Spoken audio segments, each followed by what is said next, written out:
ഇതൊക്കെ എന്തുകൊണ്ടാണ് ഈ ജന്തുക്കൾ മനസ്സിലാക്കാതെ എനിക്ക് മനസ്സിലാവുന്നില്ല. അതുകൊണ്ട് ശങ്കരാചാര്യ സ്വാമികൾ നമ്മളെ വിളിക്കുന്ന പേരുണ്ടല്ലോ, ഹിന്ദു എന്നല്ല വിളിക്കുക, ജന്തുനാം. നല്ല പേരാണത്. നമ്മളെ ഹിന്ദു എന്ന് വിളിക്കുന്നതിനേക്കാളും നല്ലത് ജന്തുക്കളാണ്. കാരണം ഇത്തരം കാര്യങ്ങളൊക്കെ ഒന്ന് മനസ്സിലാക്കിയെടുത്താലുണ്ടല്ലോ നമുക്കൊരു സാറ്റിസ്ഫാക്ഷനാണ്. നമ്മുടെ ജീവിതത്തിന് ഉന്നതി നിശ്ചയിക്കുന്നത്, തിന്മയും നിശ്ചയിക്കുന്നതൊക്കെ നമ്മുടെ മനോഭാവം. ഏത് മനോഭാവം എന്നത് നമ്മൾ നിശ്ചയിക്കണം. ഏതായാലും ശ്രീരാമസ്വാമിയോട് പറഞ്ഞു, നമുക്ക് ഇവിടുന്ന് നേരെ ജനകന്റെ കൊട്ടാരത്തിലേക്ക് പോവാം. അവിടെ നല്ലൊരു വില്ല് വെച്ചിട്ടുണ്ടെന്ന്. ഏത് പറഞ്ഞില്ല? നല്ലൊരു പെണ്ണും കൂടി ഉണ്ടെന്ന് പറഞ്ഞില്ല. കാരണം മുങ്ങാൻ പാടില്ലല്ലോ ഇയാള്. കൊണ്ടുപോവാണ്. അങ്ങനെ വഴിയിലെത്തിയൊരു സ്ഥലത്തെത്തിയപ്പോ ശ്രീരാമസ്വാമിയോട് പറഞ്ഞു, ദേ ഒരു കല്ലുണ്ടല്ലോ, ഒരു കല്ല് കാണിച്ചു കൊടുത്തിട്ട് ഇതിന്റെ മുകളിലൊന്ന് കാല് വെച്ചോളൂ. അപ്പോ ശ്രീരാമസ്വാമി ചോദിച്ചു, എന്തിനാ ഇവിടെ ഒരു കാല് വെക്കുന്നത്? അപ്പോ ശ്രീരാമസ്വാമിയോട് പറയാണ്, അവിടെ കാല് വെച്ചാൽ ഒരു അത്ഭുതം നടക്കുന്നു. എന്താ അത്ഭുതം? കല്ല് ആരായി മാറും? ഒരു പെണ്ണായി മാറുന്നു. എന്താ, പെണ്ണുങ്ങളൊക്കെ കല്ല് പോലെയാണോ? അല്ല, ആ ഒരു സ്ഥലത്ത് കല്ല് പെണ്ണായി മാറുന്നു. അപ്പൊ എന്താ കാര്യങ്ങള്? അപ്പൊ ഇവിടെ ഈ കഥകൾ ഓർത്ത് മനസ്സിലാക്കി വെക്കണേ. അഹല്യ എന്ന് പറയുന്ന സ്ത്രീക്ക് കൊടുക്കുന്ന മോക്ഷത്തിന്റെ കഥയാണ്. അപ്പൊ ശ്രീരാമസ്വാമിയുടെ പാദസ്പർശം പറ്റിയപ്പോ അവിടെ നിന്ന് ഒരു പെണ്ണ് പ്രത്യക്ഷപ്പെട്ടു. അവളായിരുന്നു ആര്? ഗൗതമ മഹർഷിയുടെ ഭാര്യയായിരിക്കുന്ന അഹല്യാദേവി. അപ്പൊ അവളെന്താ, കല്ലായി തീർന്നു?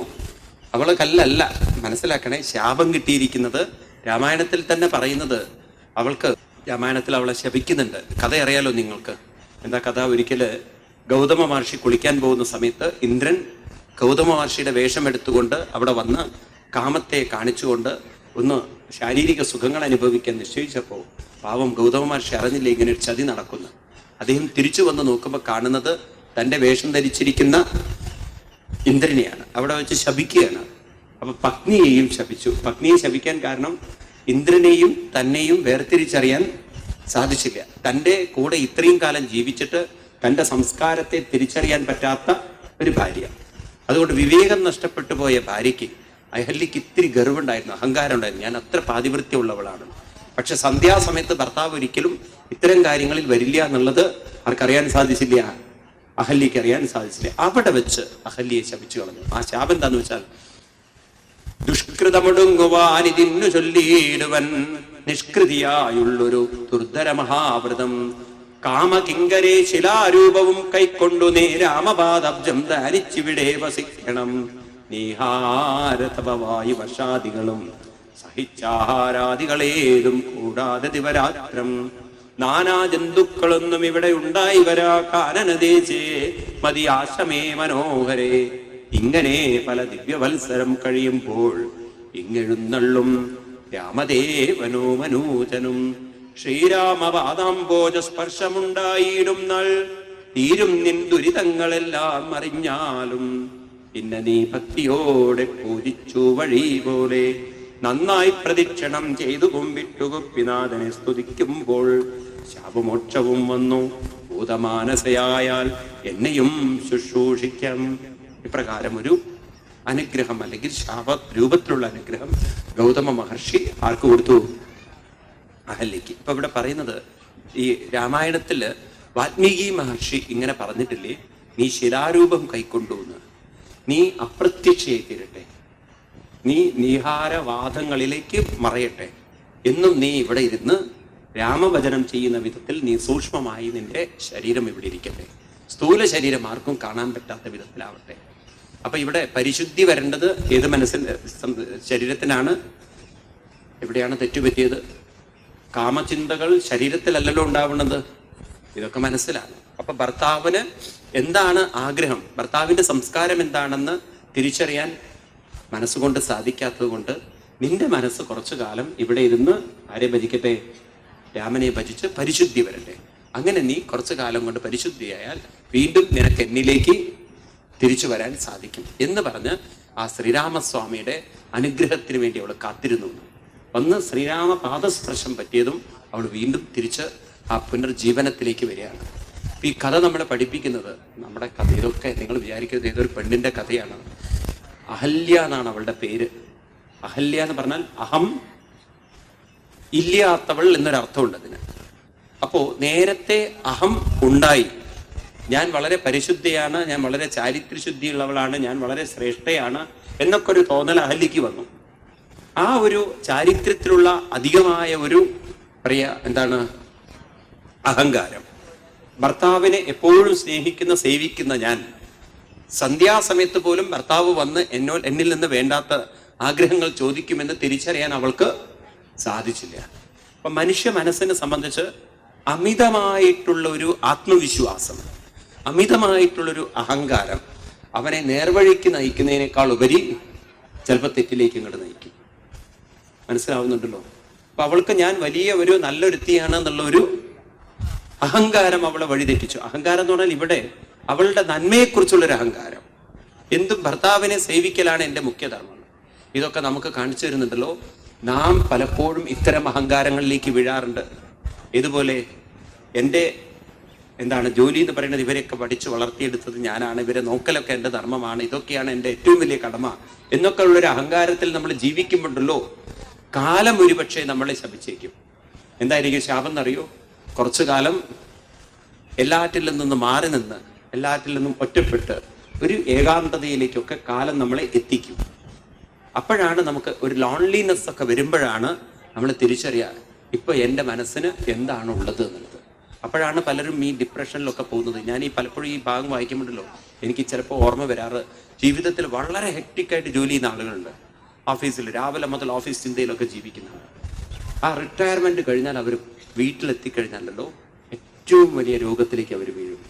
കാരണം കുറേ വർക്ക് ചെയ്ത് വീട്ടുകാര്യങ്ങളും അല്ലെങ്കിൽ ഓഫീസ് കാര്യങ്ങളൊക്കെ കൂടുതൽ ശ്രദ്ധിച്ച് അല്പം പോലും മനസ്സിനെ ആത്മീയതയിലേക്ക് ഒരു നിമിഷം പോലും പിടിച്ചു കൊണ്ടുവരാതെ വരുമ്പോൾ ആകെ ഒരു ടെർബുലൻ്റായ മനസ്സിനെ പെട്ടെന്ന് അവർക്ക് ശാന്തമാക്കാൻ സാധിക്കാതെ വരുമ്പോൾ അത് ഉള്ളിൽ കിടന്ന് കുഴപ്പങ്ങൾ ഉണ്ടാക്കി മാരക രോഗത്തിലേക്ക് നോക്കൂ. നിങ്ങൾ ചില ആളുകളിൽ നിൽക്കുന്നത് കാണാൻ പറ്റും. പറയണത് ശരിയാണോ അല്ലേ? അപ്പം അവിടെയാണ് നമുക്കൊരു ബാലൻസ്ഡ് മൈൻഡ് വേണ്ടത്. അതൊക്കെ പലപ്പോഴും ഉണ്ടല്ലോ കുട്ടിക്കാലത്ത് തന്നെ ശീലിച്ചു കഴിഞ്ഞാൽ ഇന്നത് വളരെ കൂടുതലാണ്. ഞാൻ കാണുമ്പോൾ ഈ IT മേഖലയിലൊക്കെ ജോലി ചെയ്യുന്നവർ രാവിലെ 8 മണിക്ക് പോയി രാത്രി 11 മണി വരെ വർക്ക് ചെയ്ത് വീട്ടിലെത്തി അവരതിൽ തന്നെ മുഴുകി ഒരിക്കൽ അവർ വീട്ടിലെത്തി കഴിഞ്ഞാൽ അവർക്കുണ്ടല്ലോ സാറ്റർഡേ സൺഡേ ഒക്കെ കിടന്നുറങ്ങി ക്ഷീണം തീർത്ത് അവരറിയുന്നില്ല. ക്രമേണ അവര് മാനസികമായി ഉയരുകയല്ല ചെയ്യുന്നത്, മാനസികമായി താഴുകയാണ് ചെയ്യുന്നത്. ക്രമേണ അവര് ശക്തി ചോർന്നു പോവുകയാണ്, ഊർജം ചോർന്നു പോവുകയാണ്, തളർന്നു പോവുകയാണ്. അതുകൊണ്ടാണ് ഇന്ന് അത്തരത്തിലുള്ള ആളുകൾക്ക് ആത്മഹത്യാ പ്രവണതകളൊക്കെ വളരെ കൂടിക്കൂടി വരുന്നത്. നിങ്ങൾ ബാംഗ്ലൂരൊക്കെ പോയി നോക്കിയാൽ കാണാം നിങ്ങൾക്ക് അതിൻ്റെ വേറൊരു അനുഭവം. ഈ IT മേഖലയിലൊക്കെ ജോലി ചെയ്യുന്നവരുടെയൊക്കെ ജീവിതത്തിന്റെ വേറൊരു ചിത്രം. അപ്പൊ നിങ്ങൾക്ക് കൂടുതൽ മനസ്സിലാവത്. അപ്പോൾ ഇതൊക്കെ നമുക്ക് കാണിച്ചു തരും. നമ്മൾ ഒരു ജീവിതത്തിനുള്ള അമിതമായ ഏത് ഇൻവോൾവ്മെന്റും നമ്മളെ മാനസികമായി താഴ്ത്തിക്കളയും. നമുക്കൊരു ബാലൻസ്ഡ് ലൈഫ് വേണം. അപ്പോ ഇവിടെ തിരിച്ചറിവുണ്ടായി. ഇത്രയും കാലം രാമസ്മരണയിലേക്ക് തിരിഞ്ഞിട്ടില്ല. ഇനി നീ അടങ്ങിയൊരു ഭാഗത്തിരുന്ന് ആരെ സ്മരിക്കൂ? രാമസ്മരണയിലേക്ക്. അതേ ഇനി വഴിയുള്ളൂ പുറത്തു വരാൻ. നോക്കൂ, ഇന്ന് ആളുകൾ അമ്പലങ്ങളിലേക്ക് കൂടി വരുന്നത് ഈ പറയുന്നത് സത്യമല്ലേ? കൂടുതൽ മനസ്സമാധാനവും ശാന്തിയും കിട്ടാൻ വേണ്ടി തന്റെ ദുഃഖങ്ങൾ പങ്കുവെക്കാൻ വേറെ ഒരു സ്ഥലവും ഇല്ല. ആരോട് പറയും? ഭാര്യയോട് പറയാൻ പറ്റുമോ? ഭാര്യ അതിലും ലോഡിലായിരിക്കുന്നത്. ഈ ചെണ്ട എന്ന മദ്ദളത്തിനോട് പരാതി പറയുന്ന പോലെയാണ് ഇന്ന് ഭാര്യയോട് കംപ്ലൈന്റ് പറയുന്നത്. കാരണം ഭാര്യയും ജോലിക്ക് പോകുന്ന ആളാണ്. ഭാര്യ പറയും ഞാനും നിങ്ങളെപ്പോലെ കഷ്ടപ്പെടുന്നു, നിങ്ങളെപ്പോലെയല്ല, നിങ്ങളെക്കാളും കൂടുതൽ വർക്ക് ചെയ്യുന്നത് ഞാനാണ്. കാരണം എനിക്ക് ജോലി ചെയ്യണം, പ്രസവിക്കണം, കുട്ടികളെ നോക്കണം, അതിനെ കൊണ്ടുപോകണം, അതിന്റെ കാര്യങ്ങൾ നോക്കണം. നിങ്ങൾക്ക് ഒരു കാര്യം മാത്രം നോക്കിയാൽ മതി. ഓഫീസിൽ പോയിട്ട് തിരിച്ചു വന്നിട്ട് 3 നേരം അടിച്ചിട്ട് മിണ്ടാതൊരു ഭാഗത്ത് കിടന്നുറങ്ങിയാൽ മതി. എനിക്ക് ഇതൊക്കെ പാത്രം കഴുകണം, അത് ചെയ്യണം, കഷ്ണം മുറിക്കണം, അത് ചെയ്യണം. നിങ്ങൾക്ക് വല്ലതും അറിയുമോന്ന്? എന്താ നിങ്ങൾക്ക് അറിയാന്ന്? ജീവിതത്തെക്കുറിച്ച് വല്ലതും നിങ്ങൾ മനസ്സിലാക്കണ്ടോ എന്ന് അല്ലേ? അപ്പൊ ചെണ്ട മദ്ദളത്തിനോട് പറഞ്ഞു എന്നാണ്. എന്താ പറഞ്ഞത്? കണ്ടില്ലേ ആ മാരാരന്റെ ഒരു ഭാഗം അടിച്ചു പൊളിക്കണമെന്ന്. ഉടനെ മദ്ദളം പറഞ്ഞു, നീ ഭാഗ്യം ചെയ്തവനാണ്, സുഹൃത്തിയാണ്. കാരണം നിന്റെ ഒരു പുറമല്ലേ പോകുന്നുള്ളൂ, എന്നെ സംബന്ധിച്ച് 2 പുറം അടിച്ച് തകർക്കുകയാണ്, നിനക്കൊരു പുറമേ പോകുന്നുള്ളൂ എന്നുള്ളതാണ്. ഇതാണ് ഇന്ന് നമ്മുടെ പരാതിയിട്ട് പോകുന്നത്. ഏതായാലും ഇതൊക്കെ ഒന്ന് മനസ്സിലാക്കി വെക്കൂ. ദൈവത്തിനോട് പരാതി പറയാൻ നമുക്ക് സാധിക്കണമെന്നുണ്ടല്ലോ, ദൈവം അങ്ങോട്ട് തിരിച്ചു പറയാത്തോണ്ടാ. ശരിക്കും ശ്രീരാമസ്വാമിയോട് അങ്ങോട്ട് പരാതി പറയാൻ പോയാൽ ശ്രീരാമസ്വാമി പറയും, നീ ഭാഗ്യവാനാണ്, എൻ്റെ ഭാര്യയെ രാവണൻ കട്ടുകൊണ്ടുപോയതിൽ നിന്റെ ഭാര്യ ആരെയും കട്ടുകൊണ്ടുപോയില്ലോ? ഉണ്ടോ? നിനക്ക് അങ്ങനത്തെ പ്രശ്നമൊന്നുമില്ല. പൂർണ്ണ ഗർഭിണിയായ ഭാര്യ ഉപേക്ഷിക്കേണ്ട ഗതികേട് നിനക്കുണ്ടായിട്ടില്ലല്ലോ? എനിക്കതുണ്ടായിട്ടുണ്ട്. ഒരാളിങ്ങനെ തൃപ്പയാർ ഉത്സവത്തിന് പോയത്രേ. ഉത്സവം അങ്ങനെ ഗംഭീരമായിട്ട് കൊടികയറി അതിൻ്റെ ആഘോഷത്തിൽ ഇങ്ങനെ നിൽക്കുമ്പോൾ ഇയാളുടെ ഭാര്യയെ കാണാനില്ല. എവിടെയോ മിസ്സായിപ്പോയി തിരക്കിൻ്റെ ഇടയിൽ. ഉടനെ തന്നെ ഇയാൾ ശ്രീരാമസ്വാമിയുടെ ക്ഷേത്രത്തിൻ്റെ അവിടേക്ക് എങ്ങനെയും തള്ളി പിടിച്ചൊക്കെ എത്തിയിട്ട് ശ്രീരാമസ്വാമിയോട് ഹൃദയമൊരുക്കിക്കൊണ്ട് പ്രാർത്ഥിച്ചുകൊണ്ട് പറഞ്ഞു, സ്വാമി ഞാനും അങ്ങും തുല്യ ദുഃഖിതനാണ്. ശ്രീരാമസ്വാമി ഇങ്ങനെ നോക്കിയത്ര ഇയാൾ എന്താ ദുഃഖുന്നത്? അല്ല, അങ്ങയുടെ ഭാര്യ പോയതുപോലെ ഇപ്പം എൻ്റെ ഭാര്യയും പോയിരിക്കുകയാണെന്ന്. എത്രയും വേഗം എൻ്റെ ഭാര്യ ഒന്ന് കണ്ടുപിടിക്കാൻ എന്നെ അനുഗ്രഹിക്കണം സ്വാമി. ദേവി വിചാരിച്ചിട്ട് എന്നെ കൈവിടരുത് സ്വാമി. ഹൃദയം ഉരുകി ഉരുകി ഉരുകി ഉരുകി ഉരുകി ഇദ്ദേഹം കരഞ്ഞ് പ്രാർത്ഥിക്കാൻ തുടങ്ങി. അപ്പം ഇദ്ദേഹത്തിൻ്റെ മുന്നിൽ ശ്രീരാമസ്വാമി പ്രത്യക്ഷപ്പെട്ടുകൊണ്ട് പറഞ്ഞു അത്രേ, എൻ്റെ സുഹൃത്തെ ഗോപാല, നീ തൊട്ടടുത്ത ഹനുമാൻ സ്വാമി ക്ഷേത്രത്തിൽ ചെന്ന് പ്രാർത്ഥിക്കും. കാരണം എൻ്റെ ഭാര്യ പോയപ്പോൾ എന്നെ സഹായിച്ചത് ആരാണ്? ഹനുമാൻ സ്വാമിയാണ്. ദേവി വിചാരിച്ച് ഇവിടുത്തെ ബഹളം വെച്ചൊരു കാര്യമില്ല, എനിക്ക് ഒറ്റയ്ക്ക് ഒന്നും ചെയ്യാൻ പറ്റില്ല, ഉള്ള വാസ്തവം പറഞ്ഞു തരാം. അപ്പോൾ ഇദ്ദേഹം നേരെ ചെന്ന് ഹനുമാൻ സ്വാമിയോട് അവിടെ ചെന്ന് പ്രാർത്ഥിക്കുകയാണ്. ഹനുമാൻ സ്വാമി ശ്രീരാമസ്വാമി റെഫർ ചെയ്തിട്ടാണ് വരുന്നത്. എന്നെ കൈവിടരുത്, എൻ്റെ ഭാര്യ പോയിരിക്കുകയാണ്. അങ്ങേക്കറിയാലോ അങ്ങയുടെ സ്വാമി അനുഭവിച്ച ദുഃഖങ്ങളും വിഷമങ്ങളും ഒക്കെ. അങ്ങ് എത്ര കഷ്ടപ്പെട്ടിട്ടാണ് ഭാര്യയെ തിരിച്ചെത്തിച്ചു കൊടുത്തത്. അതുകൊണ്ട് എന്നെ ഒന്ന് സഹായിക്കൂ സ്വാമി. ഉത്സവത്തിൻ്റെ തിരക്കിൽ എവിടെയാണ് പോയതെന്ന് അറിയില്ലേ മീനാക്ഷി, അവൾക്കൊരു ബോധമില്ലാത്തവളാണ്. അതുകൊണ്ട് ഒന്ന് എന്നെ രക്ഷിക്കൂ സ്വാമി, എന്നെ ഒന്ന് അനുഗ്രഹിക്കൂ എന്നൊക്കെ പറഞ്ഞ് കരഞ്ഞ് പിടിച്ച് പ്രാർത്ഥിച്ച് കഴിഞ്ഞപ്പോൾ കുറേ കഴിഞ്ഞപ്പോൾ ഹനുമാൻ സ്വാമി കണ്ണു തുറന്നു എന്നാണ്. എന്ന് പറഞ്ഞപ്പോൾ വളരെ സന്തോഷമായി. സ്വാമി എൻ്റെ ഭാര്യയെ കണ്ടെടുക്കാൻ എന്നെ അനുഗ്രഹിക്കണം എന്നൊക്കെ പറഞ്ഞപ്പോൾ ഹനുമാൻ സ്വാമി ഉടനെ ചോദിച്ചു, ഏത് രാവണ കൊണ്ടുപോയത് എന്ന്. ഉടനെ അദ്ദേഹം പറഞ്ഞു, സ്വാമി ഇത് അറിയുന്നുണ്ടെങ്കിൽ ഇവിടെ വന്ന് പ്രാർത്ഥിക്കേണ്ട വല്ല ആവശ്യമുണ്ടോ? അറിയില്ലല്ലോ എനിക്ക് ഏത് രാവണ കൊണ്ടുപോയതെന്ന്. ഉടനെ ഹനുമാൻ സ്വാമി പറഞ്ഞു, എനിക്ക് ഡയറക്ഷൻ ഒന്നും അറിയാതെ എനിക്ക് പോകാൻ പറ്റില്ല കേട്ടോ എന്ന്. ഹനുമാൻ സ്വാമി തൃപ്പയാറുകാരനായതുകൊണ്ട് തൃശ്ശൂർ ഭാഷയിൽ തന്നെ പറഞ്ഞു കൊടുത്തു, എനിക്ക് അങ്ങനെയൊന്നും പോകാൻ പറ്റില്ല, ആളെ കണ്ടുപിടിച്ച് പറഞ്ഞു തന്നാൽ ഞാൻ ഒരു പക്ഷേ പോവാം. ഇതാണ് വാസ്തവം. അങ്ങനെയൊക്കെ നമ്മൾ എത്രയൊക്കെ അമ്പലങ്ങളിൽ പോയാലും കുറച്ചൊരു മനസ്സമാധാനം കിട്ടും. പക്ഷെ വാസ്തവം നമുക്കറിയാം, പ്രശ്നങ്ങളൊന്നും അതിലൂടെ പരിഹരിക്കാൻ പോകുന്നില്ല. ഉണ്ടോ? അങ്ങനെയാണെന്ന് വെച്ചാൽ അമ്പലത്തിൽ ചെന്നവർക്കൊന്നും ഒരു പ്രശ്നം കൊണ്ട് പുറത്തു വരുമ്പോൾ ഉണ്ടാവരുതല്ലോ. അവരുടെ സ്വഭാവം ഒന്നും മാറുന്നില്ല, നമുക്ക് ഉറപ്പാണ്. അമ്പലത്തിൽ പോയി തിരിച്ചു വരുമ്പോഴേക്കും അവരുടെ ചെരുപ്പൊന്ന് കാണാതിരിക്കട്ടെ. പൂർവാധികം എന്തൊക്കെ സ്വഭാവങ്ങൾ ഇല്ലാതിരുന്നു അതൊക്കെ നമുക്ക് കാണാൻ സാധിക്കും. ഇല്ലേ? സത്യമല്ലത്? അതിനേക്കാളും ബഹളം വെച്ചിട്ട് കുരുത്തം കിട്ടാണ്ടേ കൊണ്ട് സ്വാമി അത്ര ശപിച്ചുകൊണ്ടൊക്കെയാ പറയാ. കാണുന്നില്ലേ ചില ആളുകളൊക്കെ? അത് നമ്മുടെ അമ്പലങ്ങളിലൊക്കെ ആണെങ്കിലോ എന്തോ അറിയില്ലേ ഭഗവാന്റെ പരീക്ഷണം. അകത്ത് കയറുമ്പോൾ ചെരുപ്പുണ്ടാവും, പുറത്തു വരുമ്പോൾ അത് ഉണ്ടാവില്ല. അത് എങ്ങടാ പോണത് എന്നറിയില്ല. അത് പണ്ട് ശ്രീകൃഷ്ണ ഭഗവാനും അറിയായിരുന്നു അത്ര ഈ ചെരുപ്പ് അടിച്ചു മാറ്റാനുള്ള സ്വഭാവം ഹിന്ദുക്കൾക്ക് എവിടെയും ഉണ്ട് എന്നുള്ളത്. അതുകൊണ്ട് പണ്ട് ഭഗവാൻ പാഞ്ചാലി ദേവിയും കൊണ്ട് പോകുന്നുണ്ട് ഭീഷ്മാചാര്യന്റെ അടുത്തേക്ക്, ഭീഷ്മപിതാമഹന്റെ അടുത്തേക്ക്. അപ്പൊ പാഞ്ചാലിയോട് ഒരു ചെരുപ്പ് ഊരി തന്നോളൂ, ഞാൻ പിടിച്ചോളാം. അന്ന് കൃഷ്ണൻ അറിയാം അത് പുറത്ത് വെച്ചാൽ ആരെങ്കിലും അത് എടുത്തുകൊണ്ട് വന്നു. അപ്പൊ അന്നേ കാലം മുതൽ നമ്മുടെ ഈ സംസ്കാരത്തിൽ അത് ഉണ്ട് എന്നുള്ളതാണ്. അപ്പൊ അതുകൊണ്ട് ഇതൊക്കെ ഒന്ന് മനസ്സിലാക്കി വെക്കൂ. വിഷമങ്ങളും ദുഃഖങ്ങളൊന്നും പറഞ്ഞത് കൊണ്ടൊന്നും തൽക്കാലത്തേക്ക് ഒരു മനസ്സമാധാനം കിട്ടുമെങ്കിലും മനസ്സ് ഉയരണമെങ്കിൽ ആ മനസ്സിനെ ആരിലേക്ക് തിരിക്കണം? അപ്പൊ അതുകൊണ്ട് ഭഗവാൻ അനുഗ്രഹിച്ചപ്പോൾ അവള് പ്രത്യക്ഷപ്പെട്ടു.